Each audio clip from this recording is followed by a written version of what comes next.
आज अपने डिस्कशन के टॉपिक के रूप में हमने क्लास 12 की केमिस्ट्री फर्स्ट पेपर का फर्स्ट चैप्टर सॉलिड को हमने लिया है। पहला चैप्टर सॉलिड। सॉलिड जो है एक मैटर के स्टेट को डिफाइन करता है, मैटर के स्टेट को बताता है।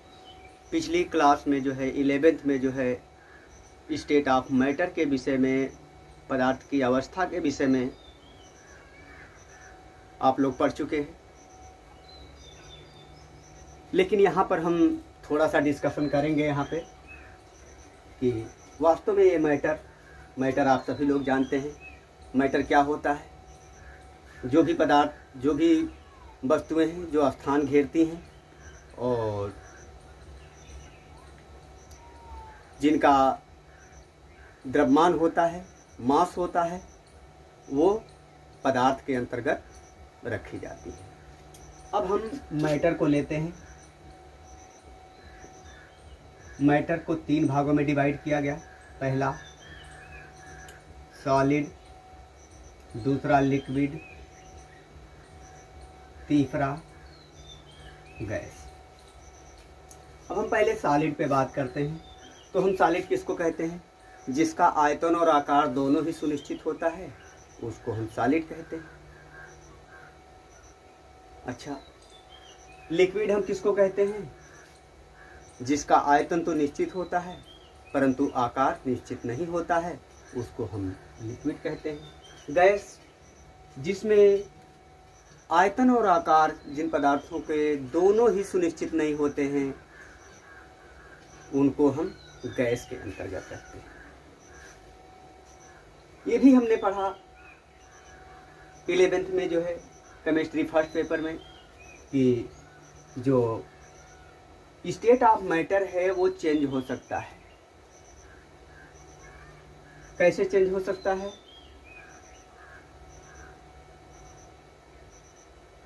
ड्यू टू प्रेशर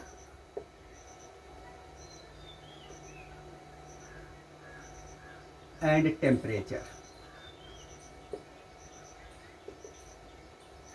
यदि कोई मैटर है, उस पर हम प्रेशर एग्जर्ट करते हैं या टेम्परेचर में चेंजिंग करते हैं, तो जो उसका स्टेट है वो चेंज हो जाएगा।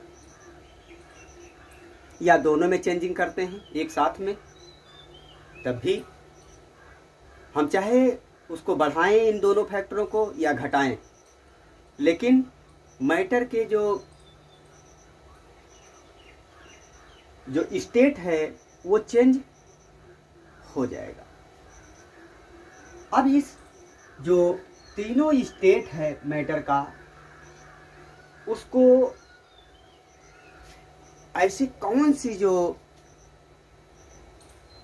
बातें हैं जो अफेक्ट करती हैं इसको, क्यों कोई मैटर जो है सॉलिड है, क्यों कोई पदार्थ जो है लिक्विड है, क्यों कोई पदार्थ जो है वो गैस है। एक ही पदार्थ जो है वो सॉलिड, लिक्विड, गैस तीनों में हो सकता है। जैसे हम पानी को ले लें यहाँ पे, तो पानी, अब ये पानी है, इसको हम ठंडा करें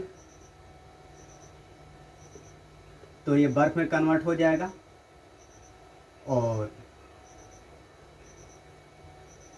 यदि हम पानी को यदि गर्म करें यहाँ, तो ये गैस वाष्प के रूप में परिवर्तित हो जाएगा। तो एक पदार्थ जो है तीनों अवस्थाओं में मिल सकता है, जिसमें जो है 2 बातें जो मेनली जो है इसको अफेक्ट करती हैं। पहला क्या, जो मैटर है और मैटर के जो कॉन्स्टिट्यूएंट पार्टिकल्स हैं, इनके बीच जो इंटरमॉलिक्यूलर स्पेस या इंटर एटॉमिक स्पेस जो है वो कितना है। तो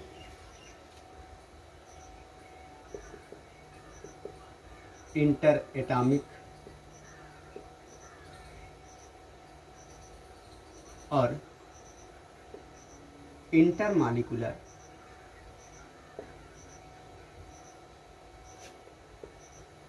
स्पेस।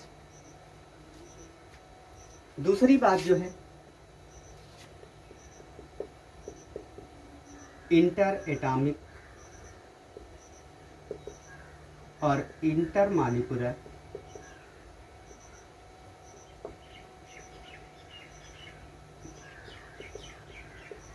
फोर्सेस। हम पढ़ चुके हैं, ये जानते हैं कि जो फोर्स होता है F reverse proportional to 1/r²।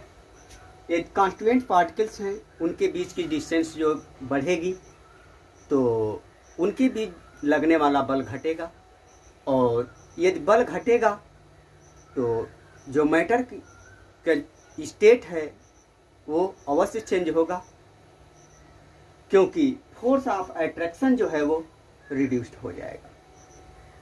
इसी प्रकार से यदि डिस्टेंस घटती है उनके बीच की, इंटर एटॉमिक या इंटर मॉलिक्यूलर स्पेस जो है वो जो है कम है, तो जो फोर्स ऑफ अट्रैक्शन होगा वो स्ट्रांग होगा, और फोर्स ऑफ अट्रैक्शन जो है यदि स्ट्रांग होगा तो जो कॉन्स्टिट्यूएंट पार्टिकल्स हैं वो कंपैक्ट होंगे, बहुत नज़दीक होंगे, और बहुत नज़दीक होंगे तो जाहिर सी बात है कि वो सॉलिड के रूप में होगा। अब हम अन्य तथ्यों को इसको देखेंगे। अब थोड़ा हम सॉलिड के विषय में और डिस्कशन करते हैं। सॉलिड को हम जानते हैं, सॉलिड का मतलब क्या होता है? ठोस होता है। तो अभी ये हम अभी डिस्कशन हमने किया कि हाँ, ये कोई मैटर जो होता है वो सॉलिड क्यों होता है, जिसमें जो इसके दो बातें हैं वो मेनली इसको अफेक्ट करती हैं, inter molecular space and inter molecular force. तो ये सॉलिड जो हैं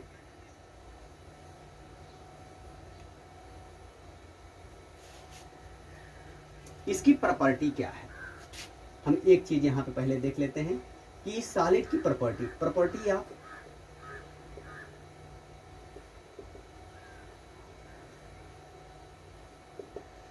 इस सॉलिड की प्रॉपर्टी का है, जरा हम उसको भी देख लें। तो इसमें कुछ प्रॉपर्टियां हैं, इसको हम देखते हैं।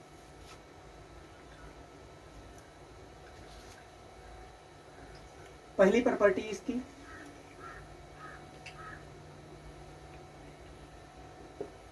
Inter atomic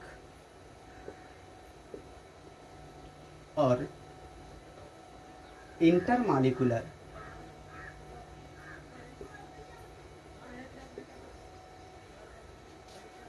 space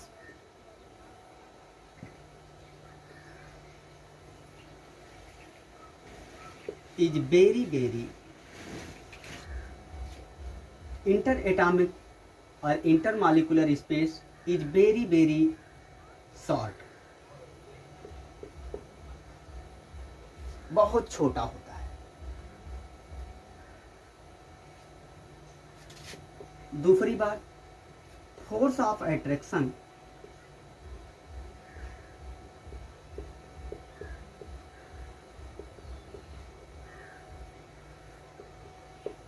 is so strong,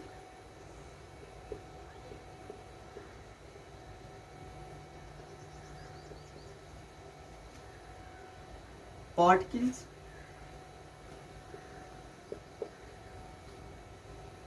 only move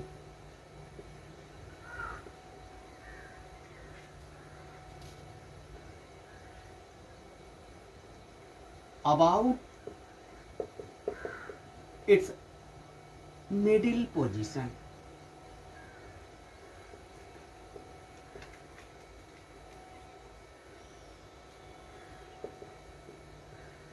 as to and fro।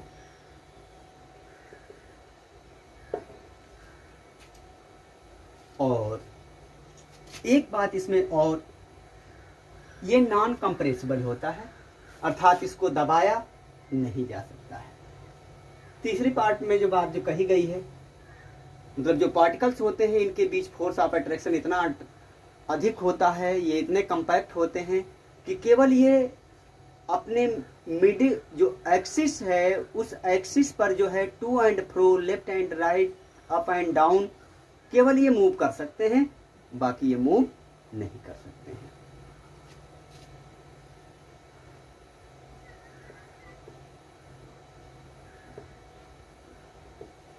Non compressible, ये असंपिड्ड होते हैं, अर्थात इनको दबाया नहीं जा सकता है। अच्छा, यहाँ पे दबाया नहीं जा सकता है तो एक बात यहाँ से एक चीज निकल करके आ रही है कि आप लोगों ने ऐसे भी सॉलिड देखे होंगे कि जिसको दबाने पर वो दबते हैं। जैसे गेंद है, गेंद को दबाइए दबेगा। बहुत सारी ऐसी वस्तुएं हैं, बैलून को दबाइए दबेगा। तो हम कह सकते हैं जो सॉलिड है वो दो प्रकार का, एक सॉफ्ट सॉलिड और एक रिजिड सॉलिड। अब सॉफ्ट सॉलिड ये कैसा सॉलिड है कि जो दबाने पे दब जाता है।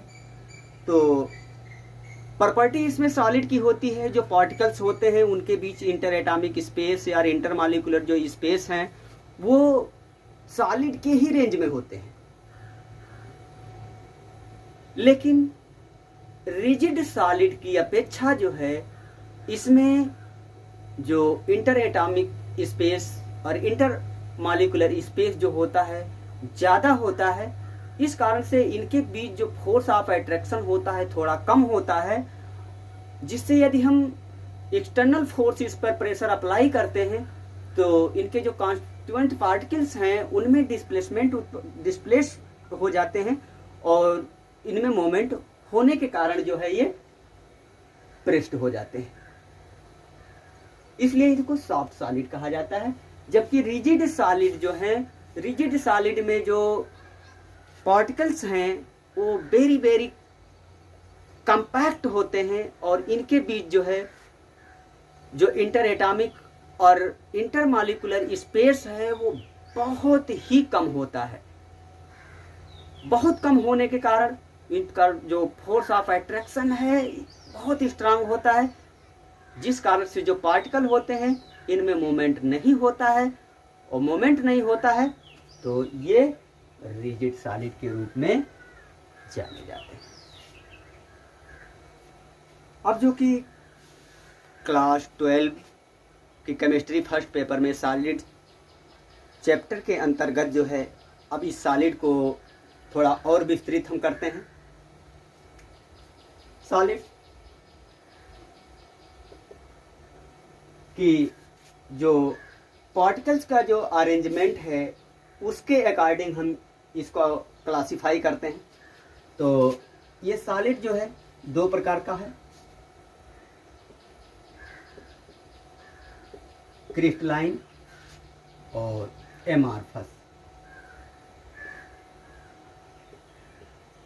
तो क्रिस्टलाइन से तात्पर्य यह है कि जो कॉन्स्टिट्यूएंट पार्टिकल जिसमें जो है क्रिस्टल में, और जो क्रिस्टल हैं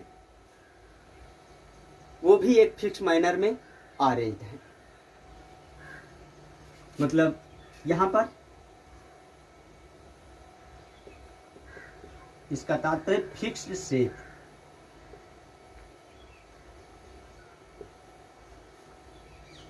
और एमार्फस का तात्पर्य होता है नॉट फिक्स्ड शेप।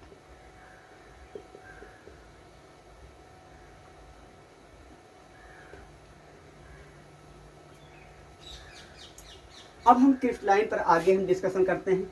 तो जो क्रिस्टलाइन है वो बहुत ही छोटे छोटे क्रिस्टलों से मिलकर के, ऐसे जो क्रिस्टलाइन सॉलिड होते हैं वो बहुत छोटे छोटे क्रिस्टलों से मिलकर के बने होते हैं, made up of tiny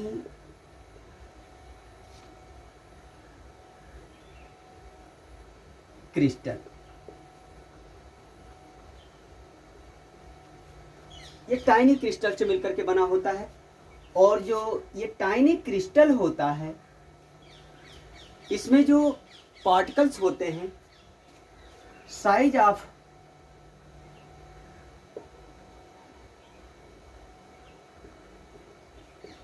constituents particles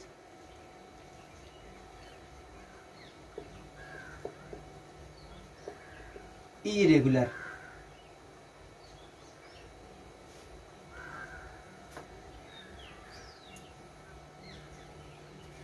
जिस कारण से जो है, चूंकि जो इसके कॉन्स्टिट्यूएंट पार्टिकल्स हैं उनका जो साइज है वो रेगुलर है, रेगुलर होने के कारण जो क्रिस्टल का जो शेप है वो भी रेगुलर होता है। अच्छा, अब क्रिस्टल का ये शेप रेगुलर हो जाएगा तो जो यहाँ पर ये क्रिस्टल, जो टाइनी क्रिस्टल होते हैं, अरेंज्ड इन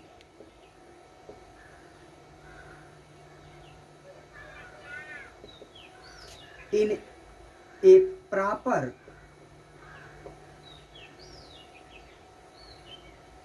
पैटर्न। ये प्रॉपर पैटर्न में व्यवस्थित हो जाते हैं, जिस कारण से जो क्रिस्टलाइन होता है उसका जो शेप होता है वो फिक्स होता है, इसकी ज्योमेट्री जो होती है वो फिक्स हो जाती है। अच्छा, अब इसमें एक बात और है, जो ये क्रिस्टलाइन है,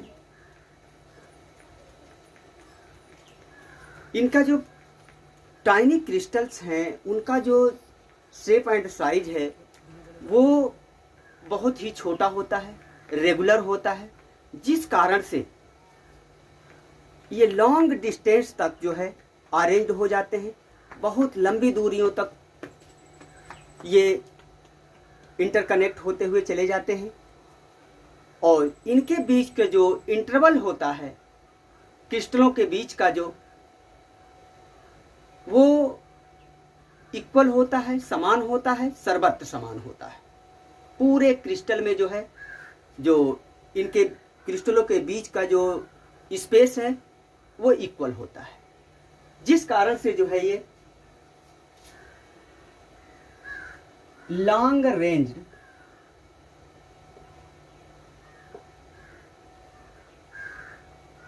सॉलिड कहलाते हैं। अब चूंकि ये लॉन्ग रेंज सॉलिड हैं और इनके जो कॉन्स्टिट्यूएंट पार्टिकल्स हैं वो फिक्स मैनर में अरेंज हैं और क्रिस्टल भी फिक्स मैनर में अरेंज्ड हैं, तो यदि हम क्रिस्टल को हम कहीं से भी, यदि हम किसी एक फेस का उसकी स्टडी करते हैं, उसकी ज्योमेट्री का, तो हम ये अनुमान लगा सकते हैं इसकी जो इसकी अगली फेस होगी उसकी ज्योमेट्री क्या होगी। हम आसानी से इसका, क्योंकि जो ज्योमेट्री फर्स्ट फेस की होगी वही ज्योमेट्री जो होगी इसके सेकेंड या ऑल ओवर क्रिस्टल की होगी। अच्छा, जिस कारण से जो इनकी जो फिजिकल प्रॉपर्टी है, क्योंकि ये लॉन्ग रेंज सॉलिड होते हैं, दीर्घपरासी होते हैं, दीर्घपरासी होने के कारण जो इनकी फिजिकल प्रॉपर्टी है, फिजिकल प्रॉपर्टी जैसे इसका रिफ्रैक्टिव इंडेक्स है और रेजिस्टिविटी है, तो जो डिफरेंट पैटर्न से जो है इसकी स्टडी करने पर, इसका जो ऑब्जर्वेशन करने पर प्रैक्टिकल के अंतर्गत ये डिफरेंट वैल्यू को ये शो करते हैं, अर्थात इनकी फिजिकल प्रॉपर्टी में जो है डिफरेंट फेस से जो है डिफरेंट वैल्यू प्राप्त होती है, अर्थात ये डिफरेंट होता है। इस कारण से जो ये क्रिस्टलाइन सॉलिड होता है वो एनआइसोट्रॉपिक होता है,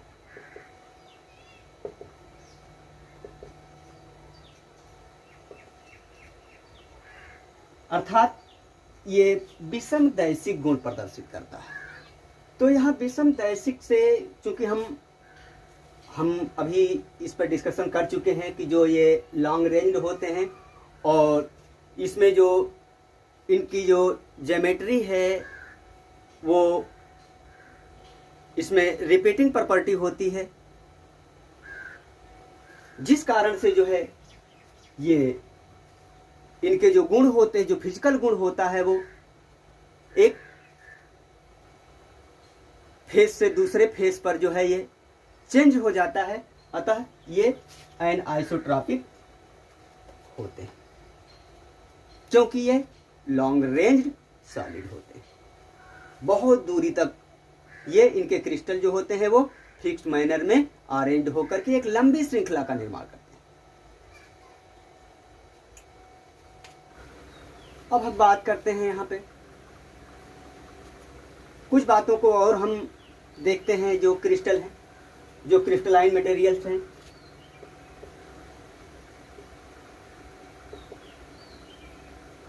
क्योंकि जो इसमें कॉन्स्टिट्यूएंट पार्टिकल्स होते हैं वो एक फिक्स मैनर में अरेंज में होते हैं, इनकी ज्योमेट्री जो होती है वो फिक्स होती है, इस कारण से जो है इनका जो बॉइलिंग पॉइंट होता है, बॉइलिंग पॉइंट, मेल्टिंग पॉइंट, ये जो है वो फिक्स होता है। एक सर्टेन टेम्परेचर पर जो है ये मेल्ट होकर के ये लिक्विड में कन्वर्ट हो जाते हैं।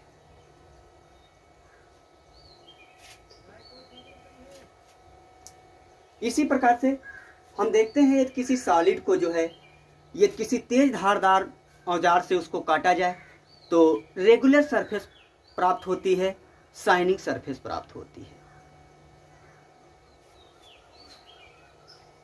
क्रिस्टलाइन मटेरियल कुछ एग्जाम्पल जैसे यहाँ पर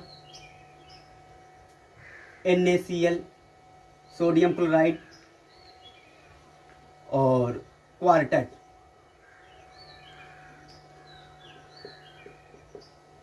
जो है वो सबसे बेस्ट एग्जाम्पल हैं जो क्रिस्टलाइन मटेरियल के।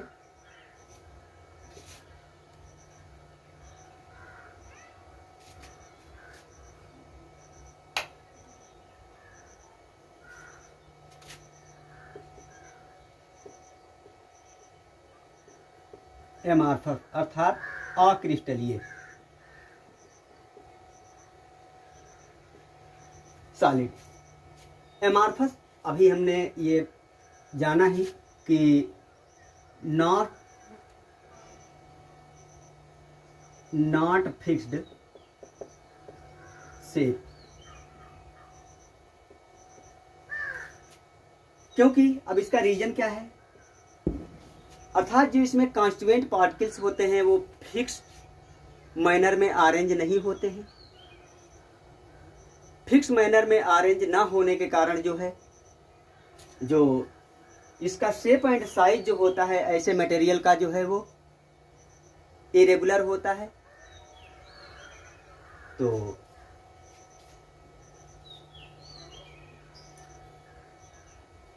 Particles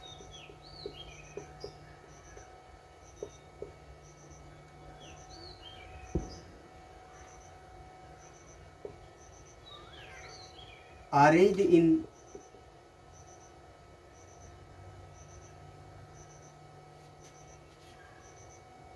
irregular manner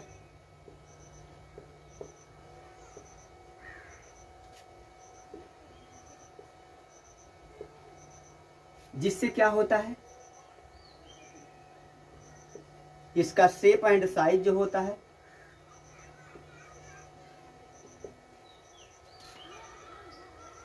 are irregular, अर्थात जो इसकी ज्योमेट्री होती है वो इरेगुलर होती है, इसका जो आकार होता है इरेगुलर होता है। क्यों होता है? क्योंकि जो इसके जो कॉन्स्टिट्यूएंट पार्टिकल्स हैं उनका साइज भी इरेगुलर होता है। Size of constituents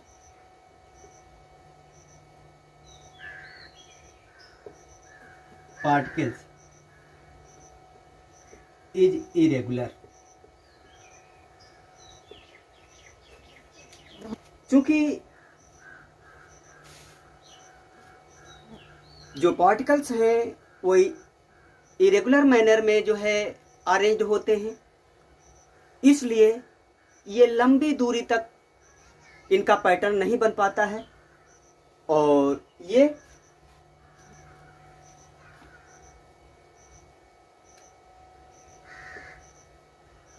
short ranged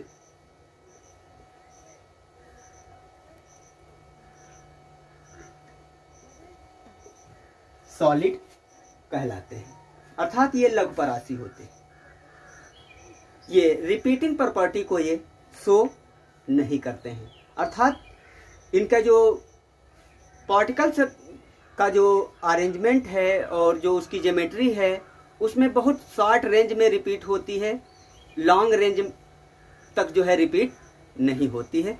इस कारण से जो है ये इनकी जो फिजिकल प्रॉपर्टी है वो सेम होती है।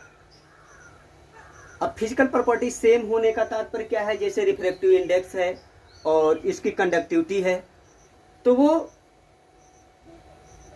इसके सभी फेसेज पर जो है चाहे जिधर से हम उसका जो ऑब्जर्वेशन करें वो सेम होता है। इसलिए ये आइसोट्रॉपिक नेचर के होते हैं।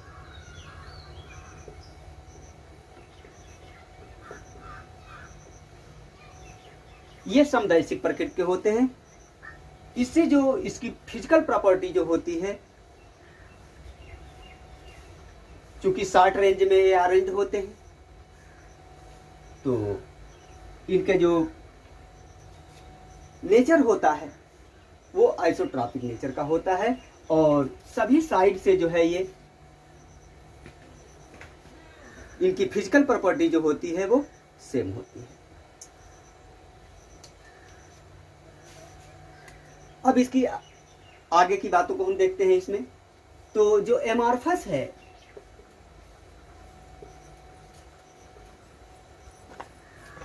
उसमें कॉन्स्टिट्यूएंट पार्टिकल्स जो हैं वो इरेगुलर मैनर में व्यवस्थित होने के कारण जो है इनका जो बॉइलिंग पॉइंट होता है वो फिक्स नहीं होता है,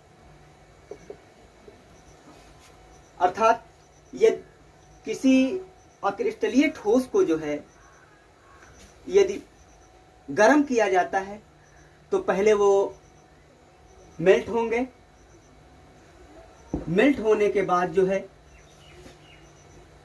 वो द्रव के रूप में कन्वर्ट हो जाएंगे, उसमें फ्लूइडिटी आ जाएगी और हम चाहें तो उसको नए शेप में फिर से ढाल सकते हैं। अदर पॉइंट्स इसका जो देखते हैं तो जो एमॉर्फस या अक्रिस्टलीय पदार्थ है उसको किसी तेज धारदार हथियार से यदि काटा जाता है तो जो इसकी सरफेस प्राप्त होती है वो रफली सरफेस प्राप्त होती है, खुरदरी सतह प्राप्त होती है, रेगुलर सतह नहीं प्राप्त होती। अच्छा, कुछ इन क्रिस्टलीय और अक्रिस्टलीय पदार्थों के अतिरिक्त जो हम देखें तो कुछ अन्य प्रकार के भी क्रिस्टल पाए जाते हैं जो देखने से ऐसा लगता है कि वो अक्रिस्टलीय होते हैं लेकिन वास्तव में वो क्रिस्टलीय होते हैं। जैसे कि धातुओं के क्रिस्टल हैं, ऐसी बहुत सी धातुएं, मोस्टली जो धातुएं हैं उनके जो क्रिस्टल जो होते हैं वो क्रिस्टलाइन नेचर के होते हैं और शॉर्ट रेंज सॉलिड नहीं होते हैं और ऐसे सॉलिड को हम पॉलीक्रिस्टलाइन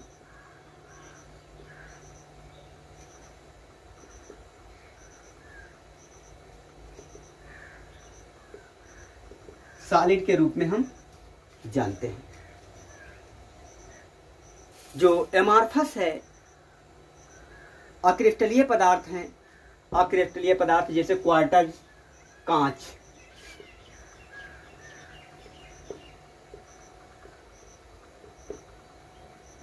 तो क्वार्टर कांच जो है यहाँ पे अक्रिस्टलीय है, जबकि क्वार्टज जो है क्रिस्टलीय है।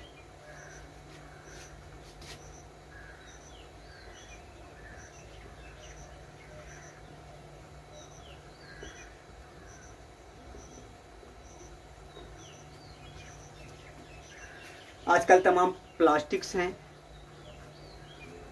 रबड़ हैं,